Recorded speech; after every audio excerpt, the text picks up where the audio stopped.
Разговариваем с политологом Амандой Пол здесь, в European Policy Center, в центре еўрапейской политики. Аманда, как вы оцениваете политику Евросоюза по отношению к Беларуси? Почему ситуация в Беларуси является проблемой для Европейского Союза?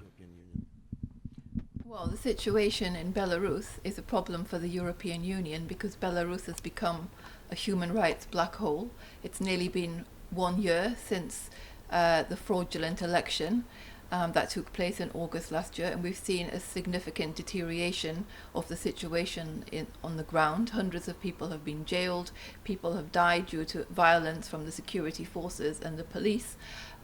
This is a very serious situation, and it continues to deteriorate on a day-to-day basis. Unfortunately, Mr. Lukashenko refuses to step down. He refuses to acknowledge that the population of Belarus don't want him as president anymore. His days are done. He's continuing to sit there and remain there. This is an unfortunate situation that needs to be rectified, and the EU has been pursuing a policy of maximum pressure against a country where there is now, basically a police state running the country. The European Union has recently adopted the fourth package of sanctions. Евросоюз недавно принял 4-й пакет санкций против белорусских властей, в том числе секторальные санкции против целых отраслей белорусской экономики. Но в ответ Лукашенко буквально объявил войну гражданскому обществу и независимым СМИ. Сегодня за решеткой десятки активистов и журналистов. Ликвидированы практически все НГО. Недавно пресс-секретарь Еврокомиссии в интервью нашему каналу заявила, что ЕС готовит 5-й, еще более жесткий пакет санкций. Какой Евросоюз должен принять пакет санкций, чтобы он был эффективен и заставил белорусские власти изменить свое поведение? Well, frankly speaking, I'm not sure that anything will change the leadership of Belarus to change its behavior, because this is the sort of leadership that is willing to keep going no matter what the cost is. But I mean, it's very important that the European Union maintain the pressure, continue to put sanctions on those individuals which are behind this, including President Lukashenko and his cronies, that touch on their personal interests, their economic interests, so that they feel real pain from this. Unfortunately, the sanctions haven't changed the behavior yet. The situation in the country continues to deteriorate, but the EU needs to remain strong and focused and keep Belarus as a priority. Есть ли у Европы другие инструменты для давления на режим с целью ослабления репрессий внутри страны, кроме санкций? Well, they're using sanctions on the one hand, but on the other hand, they're continuing to support Belarus society, NGOs. They're trying to support still free media in the country, what's left of it, because as you rightly just said, it's basically been crushed. So they're trying to do their best, and what's very positive is that the EU 27 is united on this. You don't normally have united position on many foreign policy issues, but the EU is united on this together with the United States and many other actors. So significant pressure is putting on Lukashenko. Unfortunately, he still has his friends in the Kremlin that continue to give him support. This makes his life easier, let's put it that way. It may be that he wouldn't still be sitting in his office if he didn't have President Putin's support, but I think the EU needs to use the maximum tools it has available, including sanctions, to continue to pressurize the leadership, but to continue to give support to those brave people who are still fighting for democracy and freedom in the country. And we know that's not easy. It's not easy for Belarusians, but these people are fighting a tough fight, but they're still standing. Лукашенко использует политзаключенных в качестве заложников. Евросоюз не спешит их свободу обменивать на смягчение санкций. Какой, по вашему мнению, должна быть оптимальная политика Евросоюза в вопросе освобождения политзаключенных в Беларуси? I mean, I think it's more what, Mr. Lukashenko should be doing. I mean, those people shouldn't be in prison in the first place, and trying to use them as pawns and able to get sanctions relief is not going to work. I mean, the EU can only keep doing what it's been doing already, and that's to maintain sanctions on those, broaden the area of sanctions and the individuals where sanctions are put, and make this position of the Belarusian leadership as difficult and as painful as possible. That means sanctions inside Belarus on their interests, but also externally on finances that are kept in Europe, properties and other, invested interests in Europe and beyond. I mean, these should be targeted. Black money should be exposed. There should be not one stone left unturned that can bring pain to the Belarusian leadership. Какова, на ваш взгляд, роль России, Кремля в консервации режима Лукашенко? Каким образом можно ослабить влияние восточного соседа на Беларусь?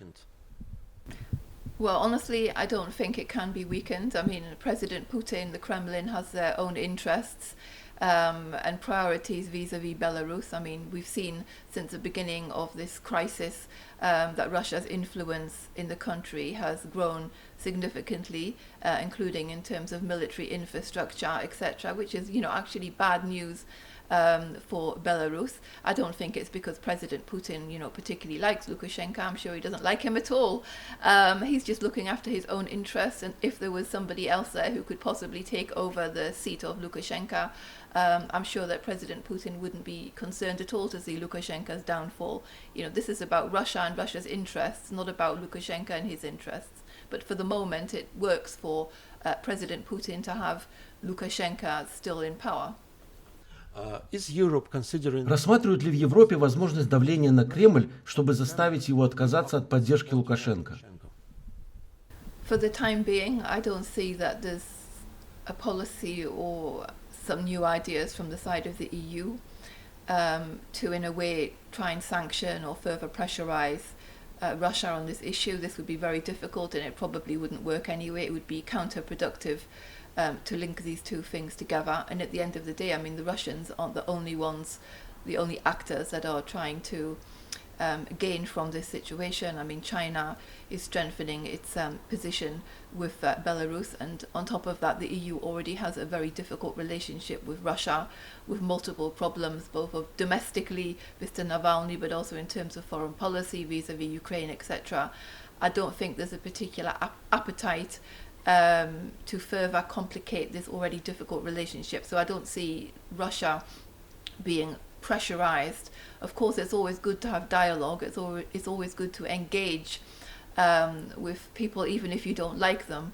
Sometimes it's actually useful to talk to the Kremlin and engage with the Kremlin on these sorts of issues. But obviously, that would be a very difficult conversation because Russian and EU interests don't collide when it comes to Belarus. They're very different. I mean, Russia doesn't want a democratic and law-abiding Belarus. This is something they really don't like in their neighborhood. So I don't think there would be much profit in this sort of engagement from the EU at the moment with Russia. В Беларусь прибыли российские войска для участия в военных учениях «Запад-2021». Многие в Беларуси опасаются о том, что российская армия, войдя, уже не выйдет, и с белорусской независимостью можно будет распрощаться. Вы согласны с этим? I mean, frankly speaking, I think the independence train left the station many months ago. The moment that Lukashenko decided to throw all of his eggs in the basket of Russia was an end to this sort of balancing act that Belarus has been carrying out for a long time. Russia may stay in Belarus, they may leave Belarus, but I don't think it makes that much difference in terms of the massive influence that Russia now has in that country and also in the broader region. I mean, Russia's been able to consolidate its military presence in Belarus, and it has a military presence in and around Ukraine, in Donbass, in Crimea. So it's just made given Russia a stronger foothold in the region. But I mean, if Russia wants to stay in Belarus, I don't think there's anything that President Lukashenko can do about it. I mean, that's the decision of the Kremlin. Has nothing to do with the guy sitting in Minsk, really, does it? Какие уроки гражданское общество должно извлечь из санкционной политики в отношении России? Well, I'm not sure that should be the question. I mean, I think what civil society that remains in Belarus deserves to have ongoing strong support from the European Union in every possible way. What's left of it, of course, and that the European Union should still do it because their lives are at risk every single minute of the day. I mean, they could be taken from their homes during the night or during the day and slung into a prison cell with unknown consequences. These are extremely brave people who deserve the support of the West, not just the European Union, the United States, the UK, Canada, etc. Спасибо. Сегодня с нами была брюссельский политолог Аманда Пол. Артем Лява, Олесь Силич для «Вот так», Брюссель, Белсат.